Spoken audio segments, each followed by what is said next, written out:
Greetings and salutations. Welcome, everybody, to another episode of 10 Things I Like here on Keyboard Kimura. I am your host, Spencer Kite, friendly neighborhood Spencer man. Follow me on Twitter and Instagram at Spencer Kite, as you see at the bottom of the screen. If you are watching on the YouTube page, it is time to talk about UFC. London takes place on Saturday, nice and early here on the west coast of Canada.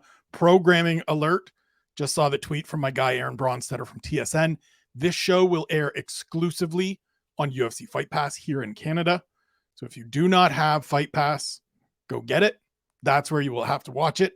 No change in channels, no flipping to different broadcast providers to get these fights. 6 a.m. start time here on the West Coast, 9 a.m. Eastern. Huge fight card, 15 fights, I believe. Lots of good stuff to get into. Lots of things that I am looking forward to. It was difficult to cut this down to 10. We did some combining, some amalgamating of some ideas of some fights, of some fighters to get down to 10. So let's go. Item number 1, Tom Aspinall is back and facing a good test. The British heavyweight competed 364 days ago as of Saturday at the July UFC London event, where he took on Curtis Blades in a fight that was kind of designed to see if Aspinall was ready to be a full-blown contender in the heavyweight division. 15 seconds in, the fight is over.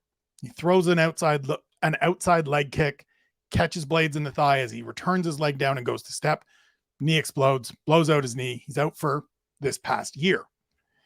Steps in on Saturday, returning to the scene of that event, the O2 Arena in London, to take on Marcin Tybura, his third straight main event appearance in London. It's the right thing. It's the right fight. It's a good fight. To me, it's the perfect litmus test. I'm excited to see Tom Aspinall back. I think he has the potential. I think he has the skills to be a world champion. I know some people are probably going to balk at that because we haven't seen him in there with a top 5 guy. But everything we've seen of him thus far shows me and tells me that this guy is the real deal. Now, the reason I'm excited for Saturday and that I call Tybura a good test is because he's a veteran guy that has won 7 of his last 8, done well against good opponents, and is the kind of guy that if you're not right, if you're not dialed in, if you're not ready to go fully and completely, he can give you a long night at the office. He can give you a rough night, upset the apple cart even. Historically, Aspinall is a guy that has gotten his work done relatively quickly. Never seen a third round, only been into the second round once in his UFC career. That wasn't very long, against Andrei Arlovsky.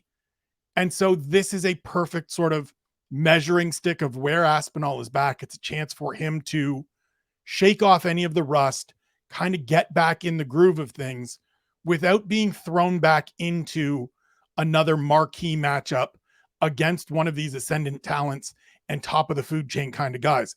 I almost expected this fight to be against a Sergey Pavlovich or against Blades, just as a let's run this back.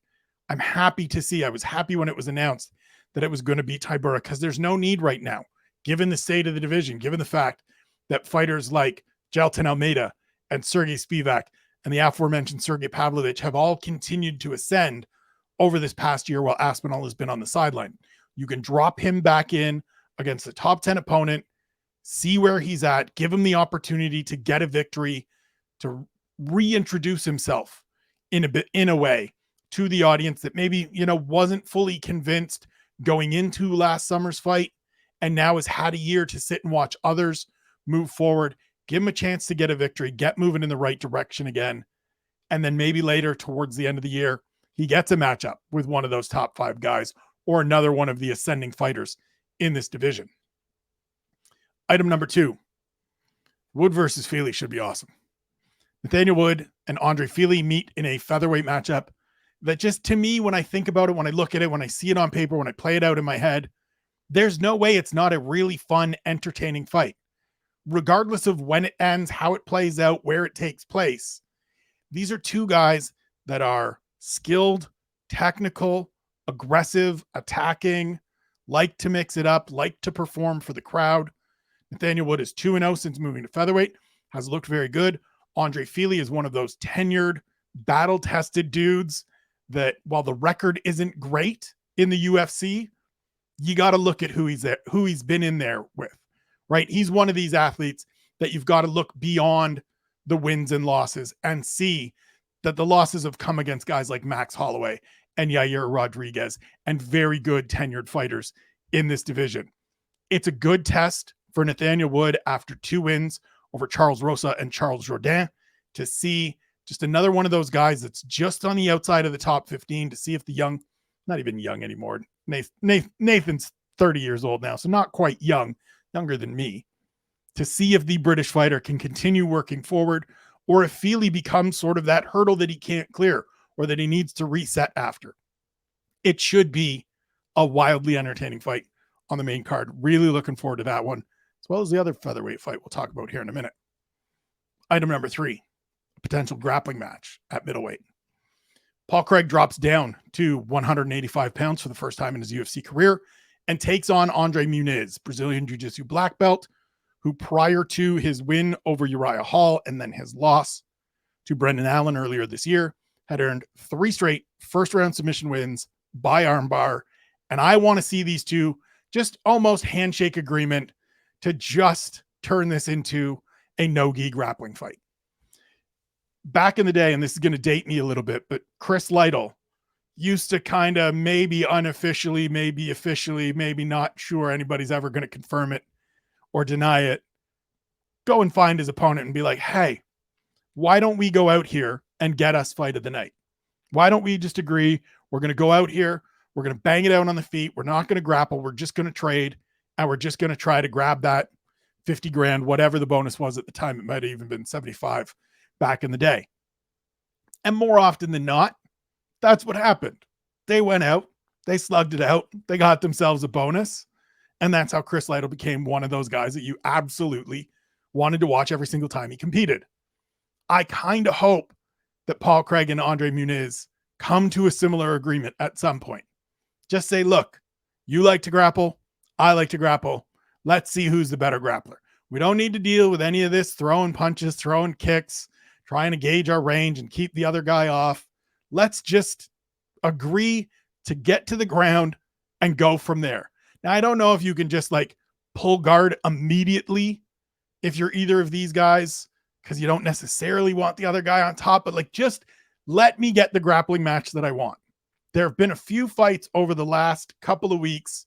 I'm thinking about Mateusz Rombetsky and Loik Radzhabov. I wanted to see that turn into a grappling match. It didn't. Rombetsky beat the hell out of Radzhabov's leg. They didn't even really hit the ground for very long at all. I want this to be the grappling match that I've been missing. I just want to see high-level grapplers inside the octagon doing what they do best. Historically, traditionally, these things kind of turn into ugly, uneventful kickboxing matches, and that feels like it would be such a waste of this pairing. So please, fight gods, Paul Craig, Andre Muniz, discuss it, come together, come to an agreement, get this fight to the ground and give us the grappling match we all want to see. Item number 4, another look at Fares Ziam. 26 years old, just 3-2 in the UFC, but 3-1 in his last 4 after dropping his debut. Good win last time out in Paris against Michael Figlak. He's tall, he's rangy, he can grapple a little bit. He's in that age range, as I talked about yesterday on One Question, where if he's going to take a step forward, this is sort of the point. And really, this matchup with Jai Herbert is the kind of matchup where you see it. Herbert is a veteran guy, been in there, Cage Warriors champion, hasn't had the most success since moving into the UFC, but is the kind of guy that if you're not good enough to beat him, he's going to make you look bad. And that's going to tell us something. And if you are somebody that has the ability and upside to move forward, then you go out and beat Jai Herbert. So I'm really curious to see what kind of improvements, what kind of further development we get from Ziam since September, as I said yesterday, and just how this fight plays out. There's loads of dudes at lightweight. This isn't about, is he ready to be a contender? How close is he? Anything like that. This is one of those guys for me that is a long range, give him a couple of years, just see how it progresses, right? Wasn't sold off the bat, wasn't really convinced even through the wins over Jamie Malarkey and Luigi Vendramini because I wasn't sold on either of those gentlemen. Jamie Malarkey has changed my opinion a little bit. Lost to Terrence McKinney, beats Figlak last time out. So it's almost a clean slate, but I'm interested, I'm intrigued, and I want to see more. So let's see what happens. Item number 5. Featherweight matchup, between Lerone Murphy and Josh Culibao could make an impact. I think this is one of those fights that is flying under the radar because both competitors are under the radar, and also because I don't necessarily think people understand how close to breaking into the rankings these two guys are. Both, for me, are in that second 15 at 145 pounds, both on a quality run of results. Murphy is undefeated in the UFC, 4 straight wins after a draw with Zubara Tukagov to start his career.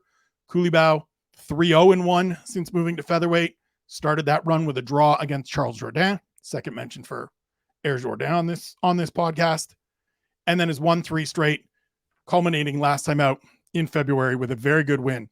An opportunistic finish of Melsik Bagdasaryan. Was getting beat up a little bit, took a bad low blow, was bloody in the mouth, and as soon as Bagdasaryan slipped, Culibao was on the neck, had the choke sunk in before the hooks. Love the transition grappling. Love what I've seen from him so far.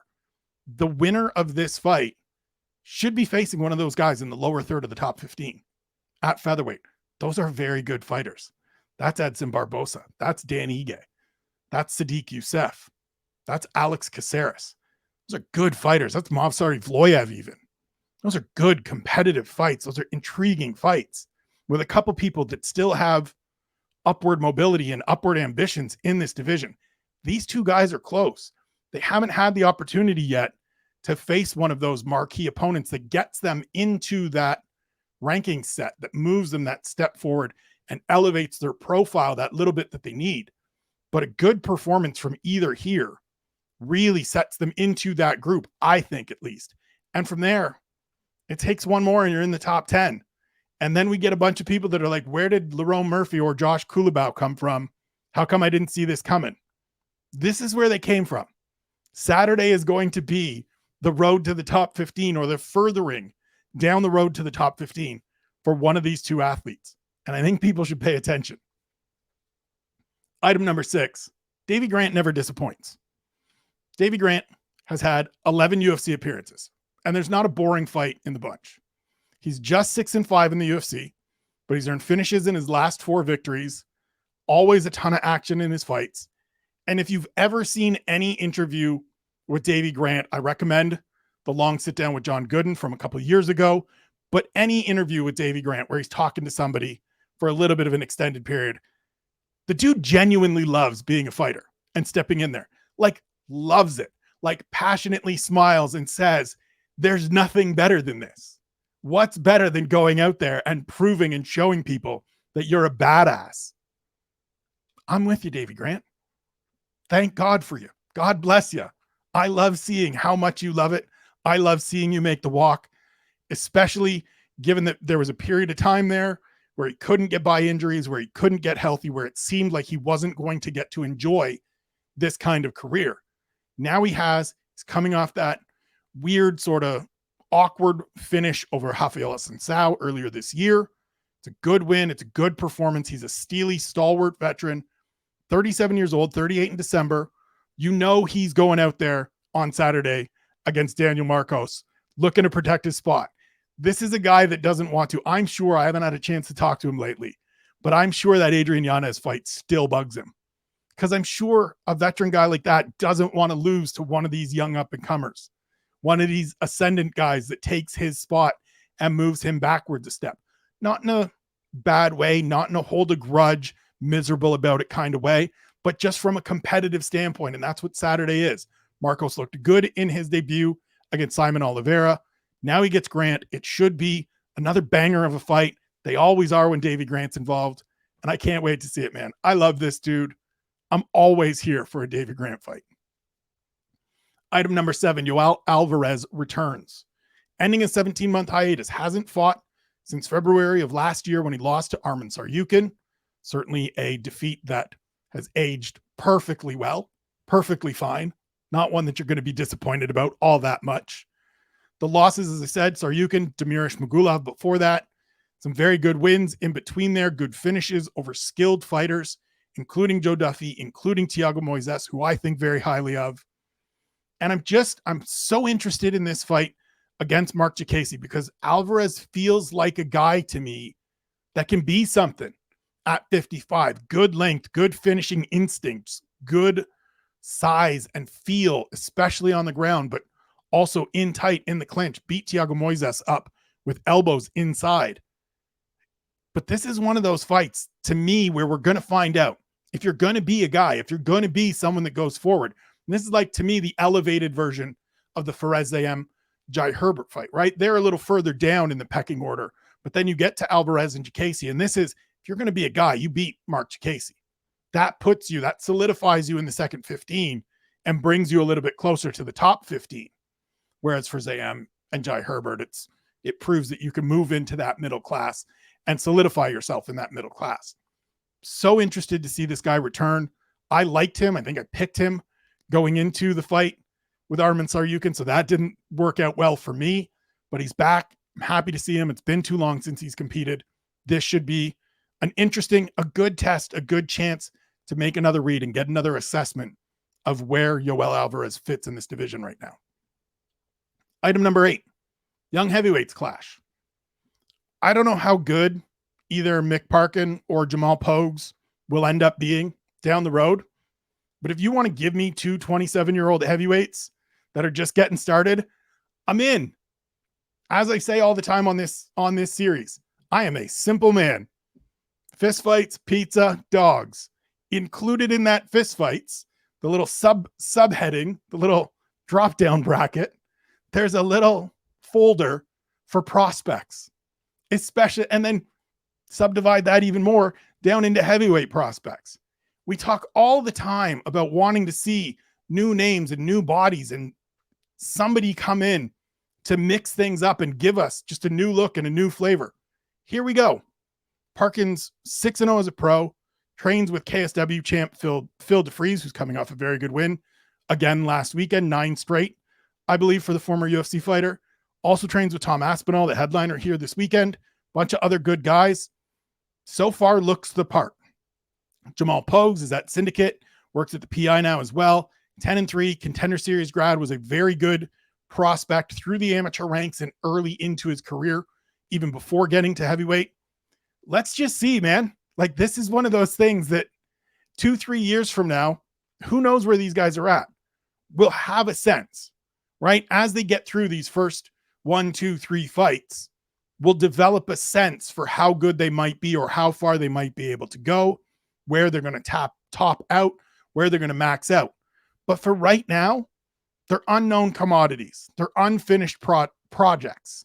And I just want to see it. I want to get a look at each of these guys, both coming off Contender Series, both young. Heavyweight division always needs bodies, always needs young, new talent. Let's see if either of these guys can be that. Item number 9, critical bantamweight matchup. Talked about this yesterday on One Question, but the fight between Ketlin Vieira and Pannie Kianzad is super important, and I feel like nobody's talking about it. Vieira is number 4, Kianzad is number 7, and the winner, to me, as I said yesterday, fights whichever of Raquel Pennington and Mayra Bueno Silva doesn't get the title shot. And that fight is probably for the next title shot. Like, the winner of this is one fight away potentially for fighting for the bantamweight title, the currently vacant bantamweight title at that. Vieira has been inconsistent in terms of her results and in terms of her performance, even in those wins and losses, right? She has some fights where she looks great. She has some fights where she doesn't look that good. She needs to settle it out. She needs to rebound here, coming off a loss to Raquel Pennington earlier this year. Pannie Kianzad is more steady, although still inconsistent in the results. She's sort of limited and topped out. That's the second time I've gone to say topped out within the division. Feels like somebody that thus far hasn't climbed beyond the top 5 or into the top 5 and maybe isn't going to get there. But she's rock steady, man. She's slightly limited by size and athleticism, but makes up for it in grit and willingness to just get in there and mix it up. She's got a good jab. She works well. She works at a good clip. She's the kind of fighter to me, and I'm really interested. I haven't even looked at it yet. I'm sure that Ketlen Vieira is the favorite here. Really interested to see what that Kianzad line is at, because just come out here and jab up and box up Ketlen Vieira and get yourself into an important, even more important fight going forward. Wouldn't be out of the question on Saturday. Looking forward to this one. Pay more attention to this one. Not going to get fired up like yesterday, but please pay more attention to this one. Last one, item number 10, rookies and sophomores. So the rookies on Saturday's card are Johnny Parsons, Mick Parkin, Sean O'Bannon, and Danny Perez. The sophomores are Daniel Marcos, Jamal Pogues, Chris Duncan, Yanel Ashmouz, Bruno Brazil, and Jafel Filo. That's 10 fighters that are just getting started in their UFC. Just getting in their UFC career, just getting their feet wet. Too early to say one way or the other how good, bad, or indifferent they are going to be. Let's just see. This is sort of a bigger picture version of the Parkin Pogues fight itself, but like everybody keeps saying, I hear all the time from folks in this space, where do these people come from when a fighter goes on a run and ascends seemingly out of nowhere? Or I don't know who these people are. Well, this is where you pay attention and learn who these people are. Because somebody from that pack, somebody from that group of 10 fighters in the next 2 years is going to be in the top 15 in their respective weight class. That's just a fact. I'll stand by that right now. I will put that out there as my prediction. One of these 10 athletes will be in the top 15 in their respective weight class in the next 2 years. So 2 years from this taping, July 20th, 2025, one of these 10 fighters will be in the top 15. We'll see if that holds true. I'm going to write it down on the whiteboard so I don't forget. Keep track of who the names are and what the target date is. But this is where you see it, right? This is where you get the opportunity. And to me, that's one of the things I love, not just about this card, but about all these cards. We get a chance to watch entire careers come and go inside the octagon. Now, some of those, it ends up being 2 fights, 3 fights, 4 fights, and it doesn't pan out. But once upon a time, Rafael Dos Anjos started his UFC career with 2 straight losses. He's still here kicking ass. Max Holloway didn't have a great run to start, still here as a superstar. And I know people will say that's cherry picking, but like Leon Edwards came out of nowhere. Kamaru Usman matriculated his way up the welterweight rankings. So many other fighters. For all the occasional cannonball onto the scene, hit like a goddamn meteor that blows up and everybody's immediately paying attention. All the Sean O'Malley's, the John Joneses way back in the day. Most of the people that get to where they get to, it's a process, right? Alexa Grasso was a hyped prospect and then everybody got off the bandwagon. She's the flyweight champion of the world now. Settle in. Give these people time. Pay attention. Take some notes. See who they become. Pick 1 or 2 that you want to really pay attention to. Go from there. Every fight is a chance to learn more about these men and women, make reads about these men and women, and see how far they can go. Mick Parkin is intriguing to me. 27 years old, trains with really good people. Heavyweight division. Opportunity to rise quickly. I spoke to him this week, and we talked about sort of the game plan and approach, and he said I've never been in a rush, but you look at Tom, and he wasn't in a rush either, but the results come, and then all of a sudden it's a rush just because you're doing that well. That's not out of the question for him. We don't know that he's not the next Tom Aspinall. We'll find out, start finding out on Saturday. Sean O'Bannon is going to already has some hype and is going to get pushed, is going to get an opportunity to become something in the UFC. And if you follow the Severe MMA guys, they are on one right now because Sean O'Bannon is debuting on Saturday. Reese McKee got re-signed to the UFC, and it was announced earlier before I jumped on here that Kalen Loughran got signed as well. He's going to be fighting in Paris as well alongside Reese McKee. Those boys are going to be bombarding you with talk about these ascending Irish fighters for good reason, with good reason. Sean O'Bannon's one of them. Daniel Marcos, Chris Duncan, Yanel Ashmouz, all got good wins. Last time out, Ashmoose knocked Sam Patterson into next week. I'm not sure he's awake yet. Pay attention. Pay attention. This is how you learn about them. You want to know about these athletes. You want to know where they came from. Cards like this are where they come from. These are the opportunities. These are the chances. And for a guy like me, this is awesome. I love this.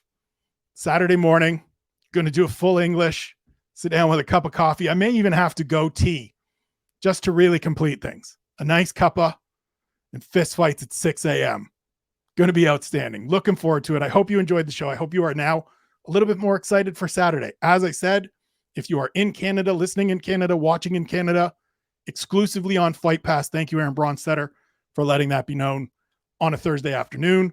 Follow the boys at One Bone, at One Bone Brand on Twitter and Instagram, onebonebrand.com for all your gear hookups, ESK20 at checkout for 20% off. Sign up for the Keyboard Kimura newsletter through that QR code on the YouTube page or by going to spencerkite.substack.com.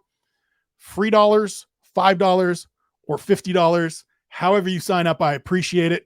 Happy to have you. Everything I do right to your inbox the second I hit publish, except for those couple things I put behind a paywall every once in a while, every Monday with the podcast, things like that. So sign up. Appreciate it. As I said off the top, follow me on Twitter and Instagram at Spencer Kite. Thank you for tuning in. Can't wait for UFC London. Back tomorrow with the Double Dip predictions, betting show. Trying to make some profits here. Started the second half of the year. It's time to make some profits. Had a good conversation with Nick Kalikas from UFC On the Line and the Gambler's Perspective today for an upcoming episode of A Conversation With. Going to take some of that to heart and try to apply it to the bets this week. Until then, thank you for listening. I love you. I appreciate you.